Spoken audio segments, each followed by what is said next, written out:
gente, tudo bem com vocês? Eu sou Viviane Santos e hoje eu serei a sua professora de quê, minha gente?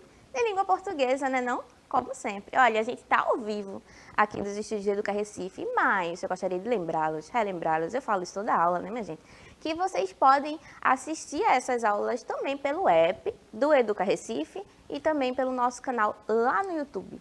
Curtir, comentar, deixar a sua dúvida, tá certo? E aí a gente vai respondendo ao longo que a gente for conversando aqui durante a semana, durante todos os dias que a gente está aqui, tá certo?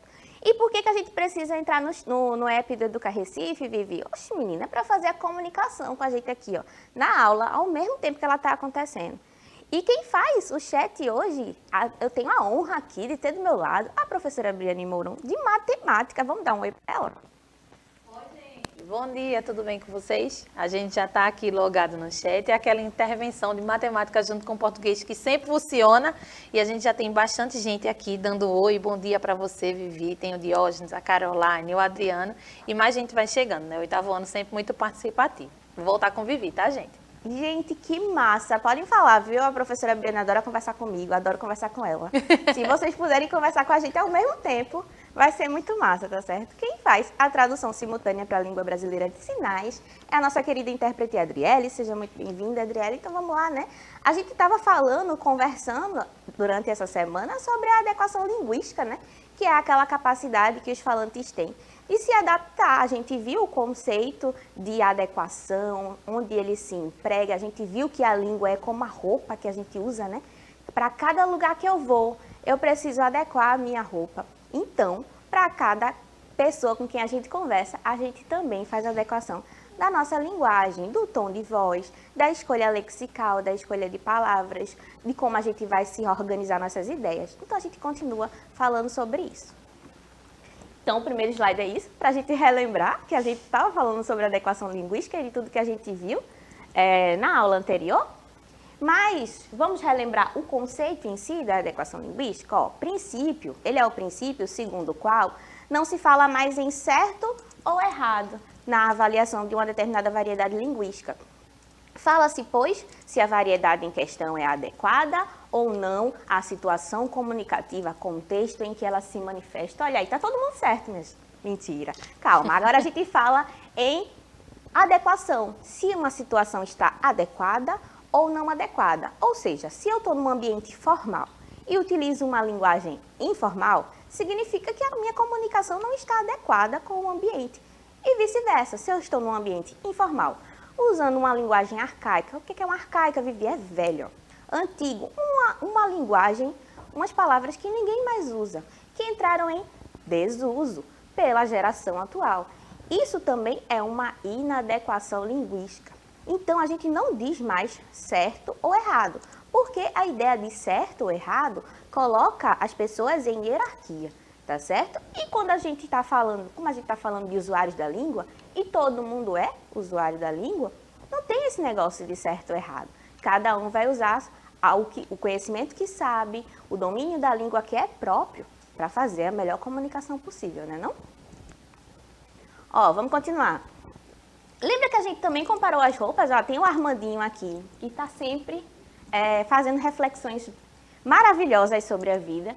Então, a amiguinha do Armandinho fala assim: goste ou não, suas roupas dizem muita coisa sobre você. E aí, o Armandinho pensa, reflete sobre o que ela falou, olha para o sapinho e depois responde olhando para o guarda-roupa. Fofoqueiras. Ou seja, o que é que o Armandinho entendeu?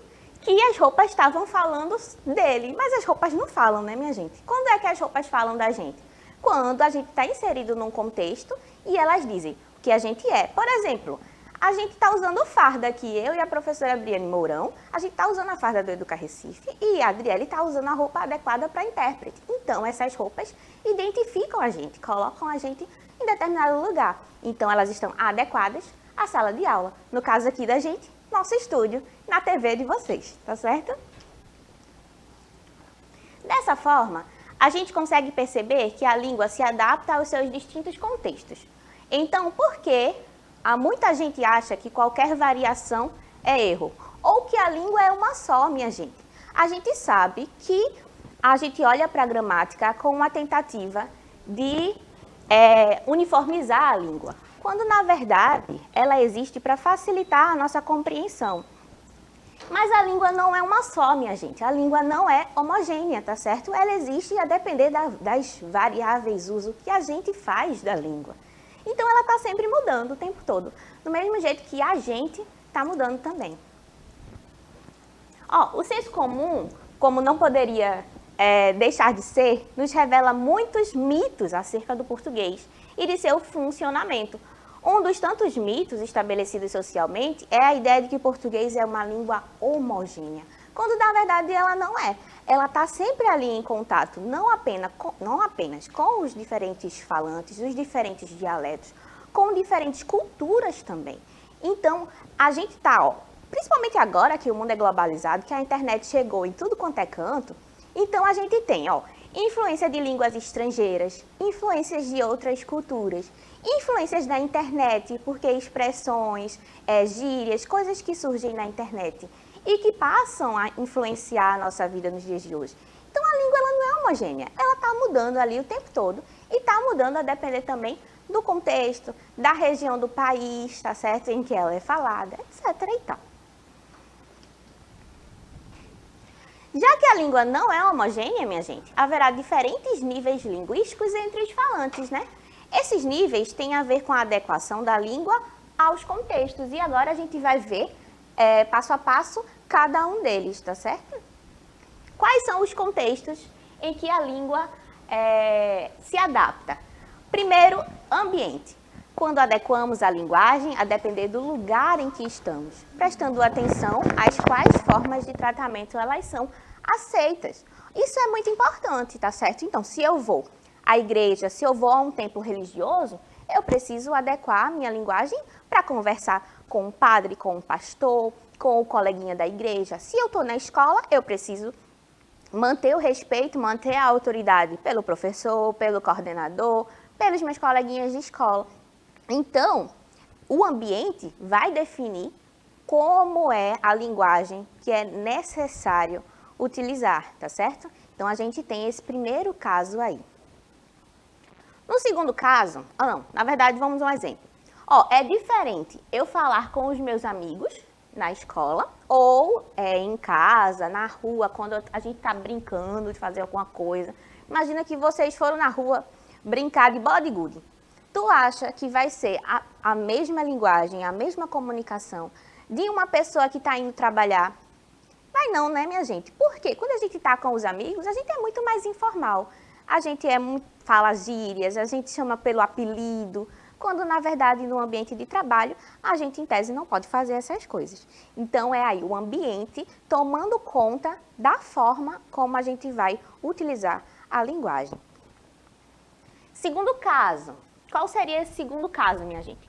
O assunto. A depender do tema da conversa, eu também vou precisar adequar a minha linguagem, né? A gente não fala de diferentes temas da mesma forma.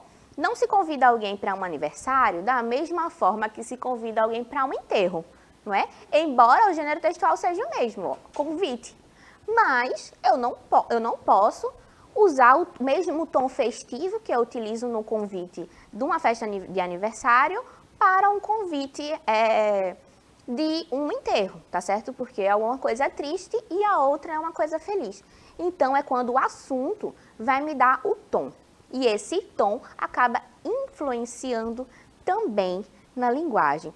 Minha gente, aconteceu outra magia aqui. Hoje o dia tá todo cheio de magia e fantasia, tá certo? Aqui. Sumiu um pouquinho a professora Briane Mourão, ela fez uma mágica. E entrou aqui a professora Adriana Maria, de língua portuguesa. Vocês querem dar um oi para ela?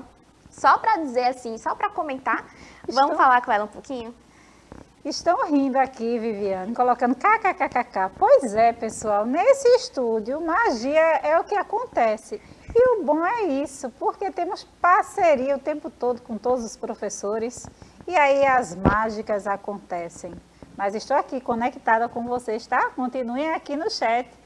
E vou falando aí o nome do professor, da escola, fazendo pergunta, eu vou responder, a professora Viviane também. Esta aula está maravilhosa, feita com muito amor por esta menina linda. Olha, ela é incrível.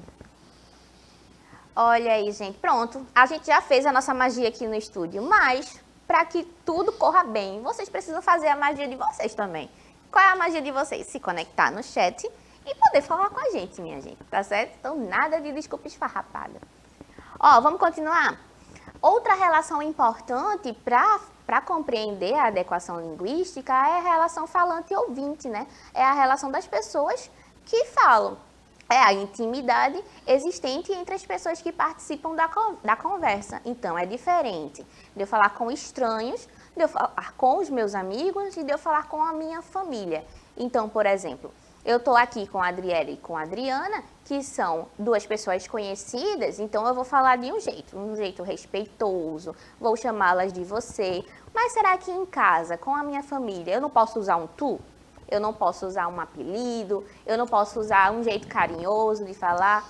Então, é quando o nível de intimidade entre o falante e o ouvinte vai interferir na forma como eu uso a língua para fazer essa comunicação. Massa?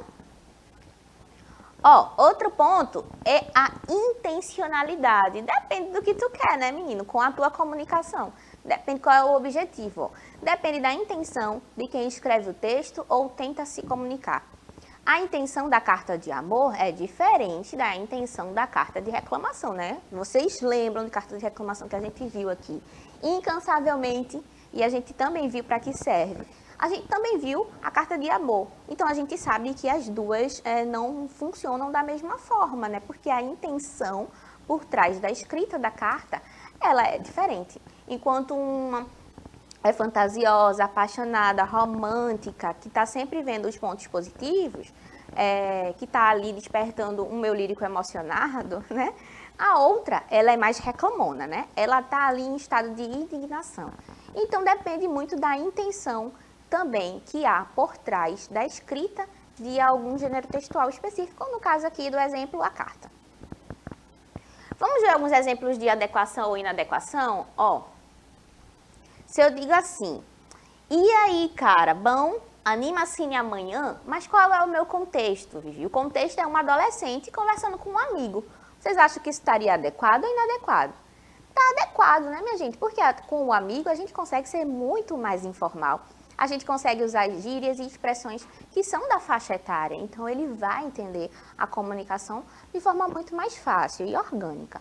Agora, se eu digo assim, ó, olá, dileto confrade, quereria eu convidá-lo para uma atividade casual como ir ao cinema? Misericórdia, né? A gente quase não entendeu a frase. A professora Adriana está enrugando a testa. Acho que ela não gostou, não.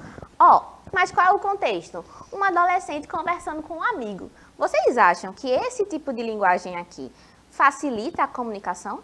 Facilita não, né? Quase não dá para entender. Então, por quê? Porque o contexto em que ela está inserida é inadequado. Se fosse um outro período, uma outra época, em outro contexto, talvez desse para compreender, não gerasse atrito entre os falantes. Ó, vamos ver outra situação. Bom dia, diretor Pedro. Eu gostaria de falar com o senhor sobre algumas questões de interesse da instituição. Qual é o contexto dessa afirmativa, Vivi?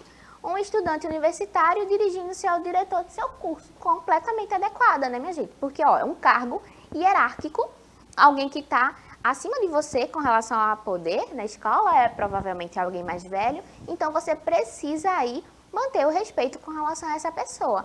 A comunicação é feita sem nenhum sofrimento, a gente consegue entender facilmente, tá adequado. E aí, outro exemplo. E aí, carabão, queria trocar uma ideia contigo sobre a facul. Qual é o contexto? Um estudante universitário dirigindo-se ao diretor de seu curso. Aí já tá tudo errado, né, minha gente? Aí tá completamente inadequado, porque, ó, é a mesma pessoa que tá lá num cargo de hierarquia, mas eu tô sendo completamente informal. Então, isso aqui pode gerar um atrito entre o aluno e o diretor da escola. Vamos analisar a ambiguidade dessa frase? Lembra que eu falei na aula passada que um dos pontos importantes da adequação linguística é que a gente precisa se atentar, ou seja, ficar atento às ambiguidades, né, que podem causar aí problemas na comunicação. Quando eu digo assim, ele sentou na cadeira e quebrou o braço, eu estou dizendo que ele quebrou o braço da cadeira ou eu estou dizendo que ele quebrou o seu próprio braço? Será que a gente consegue entender? Os dois são possíveis, né? Então, quando isso acontece, a gente tem um caso de ambiguidade. E essa ambiguidade pode gerar ruído. Problemas na comunicação podem fazer com que duas pessoas não se entendam, minha gente. E aí é caos, confusão, tá certo? E isso a gente não quer de jeito nenhum, tá certo? Vamos continuar. Mas antes, vamos passar lá no chat? Será que alguém já falou alguma coisa? Será que vocês entenderam aí? Ele quebrou o braço da cadeira ou ele quebrou o seu próprio braço, o moço? E aí, professora Adriana? Professora Vivi, temos aqui vários alunos, né, conectados, mas estão bem atentos à sua explicação, tá? Ótimo. Estão prestando atenção mesmo aqui. Não colocaram nenhuma dúvida. Isso é um bom sinal do que estão entendendo tudinho, né não? Porque se vocês tiverem dúvida, é só dizer, é só gritar aí no chat, tá certo?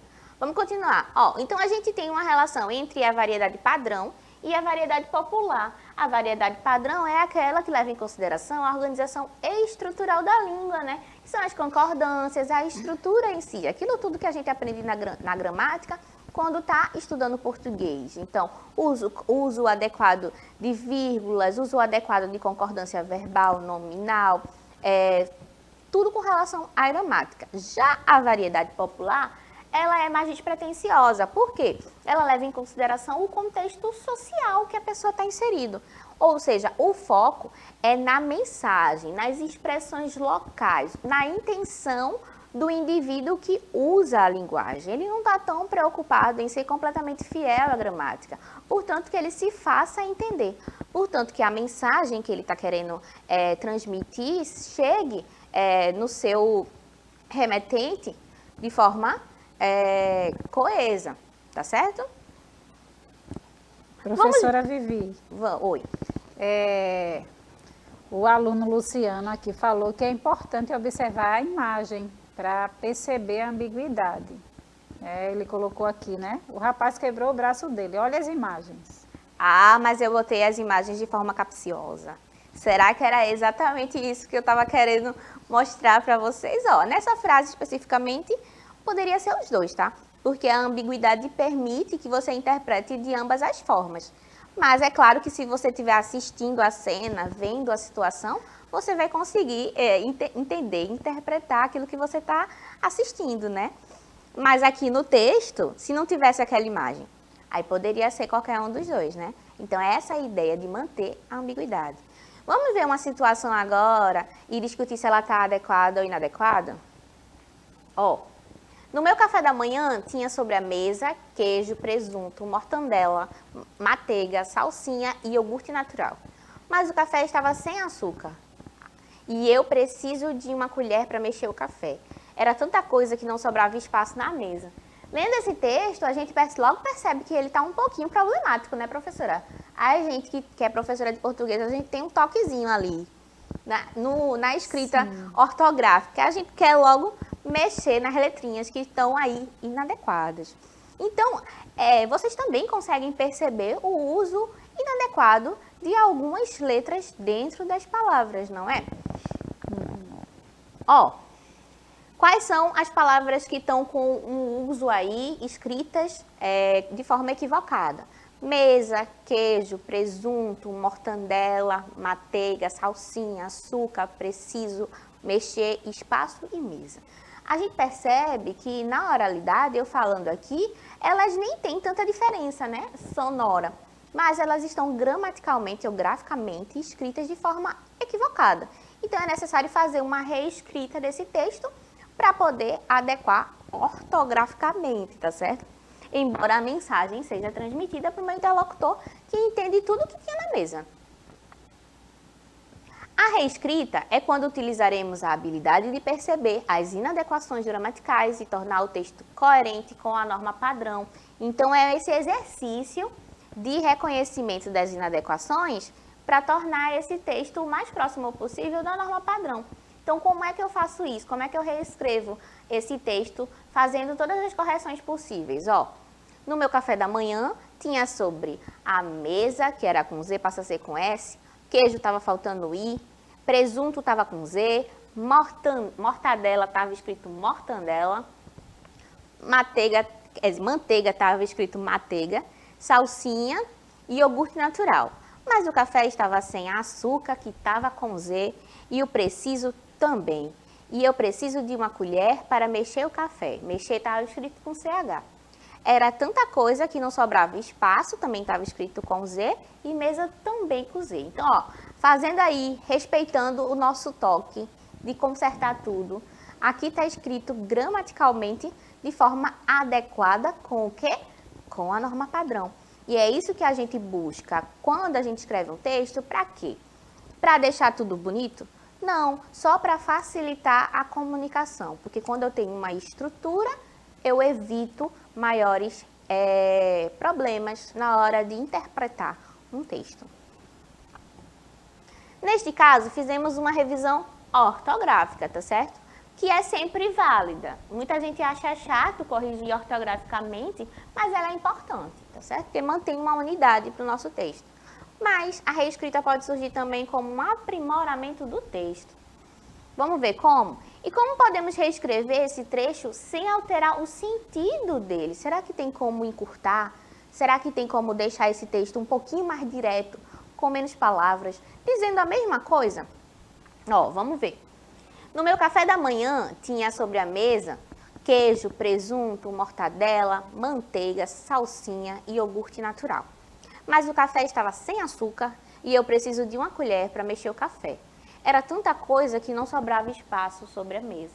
Então a gente percebe o quê? Que é uma mesa lotada, tinha muitos ingredientes, o café estava aguado e que ele precisava de uma colher. Como é que a gente reescreve isso, tornando o texto muito mais enxuto? Ó, havia à mesa vários alimentos, logo ela estava lotada. O café estava amargo e faltava uma colher. Eu disse exatamente a mesma coisa, só que com um texto muito mais enxuto. Então esse é o trabalho da reescrita, quando eu vou olhar para o meu texto com bastante atenção, não procurando necessariamente erros ortográficos, como a gente fez no primeiro exemplo. Porque isso também é possível, né? A gente relê um texto, a professora Adriana fala o tempo todo assim, leia, releia, escreva, reescreva. Por quê? Porque não apenas para caçar os erros ortográficos que estão ali, mas também para procurar as ideias e para reorganizar as ideias da melhor forma possível. Porque é para isso que a gente estuda a língua o tempo todo. Para falar da melhor forma que a gente consegue se expressar, para os outros entenderem também. Ó, havia à mesa vários alimentos, logo ele estava lotada, o café estava amargo e faltava uma colher. As mesmas informações, fiel, mas ao mesmo tempo enxuto, com menos palavras, tá certo? É de suma importância aclararmos o conceito de revisão e reescrita. Segundo o Benfica, de 2003, no processo de revisão, trabalha-se o mesmo texto, com o objetivo de aperfeiçoá-lo, ajustá-lo à situação discursiva, mantendo-se, portanto, inalterado o propósito comunicativo. Menegassi ressalta que a reescrita nasce a partir das revisões efetuadas no texto. Então, primeiro a gente revisa ortograficamente, né, para colocar de acordo com a norma padrão, e depois a gente reescreve, tá certo? A revisão, ela é muito mais mecânica nesse sentido, porque ela vai caçar as inadequações ortográficas. E a reescrita, uma espécie de adaptação, retirando as inadequações, que podem ser também organização de ideias. Quando reescrevemos, refazemos nosso texto. É um processo bem mais complexo do que a revisão, tá? Que parte do pressuposto de que o autor tenha observado aquilo que está ruim, para que posteriormente possa melhorar seu texto até chegar a uma versão final, livre das inadequações iniciais. Ou seja, ó, eu escrevi um texto, mas eu não estou feliz com ele não. E não tem nada a ver com a revisão ortográfica, tá? Porque eu já fiz a revisão ortográfica. Só acho que eu poderia ter dito as coisas de forma mais fácil, mais branda para o meu leitor, de forma mais fluida. Então, o que é que eu faço? Eu reescrevo o meu texto, procurando ali outros jogos de palavras, uma outra estrutura que faça essa comunicação de forma mais fácil. Então, eu fiz a revisão ortográfica primeiro, tirando as inadequações gráficas, e depois eu passei para a reescrita, que é esse trabalho mental sobre como eu organizo as ideias que estão no meu texto, tá certo? Deu para entender a diferença entre revisão e reescrita?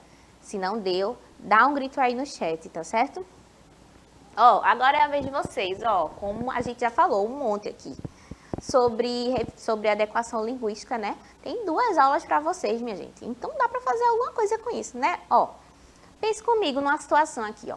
Usar a linguagem informal na sua casa, conversando com a sua família, é adequado ou inadequado, minha gente? O que é que vocês acham? Vocês estão aí conversando com o painho, com manhã, com vovó, com vovô, com tio, com irmão.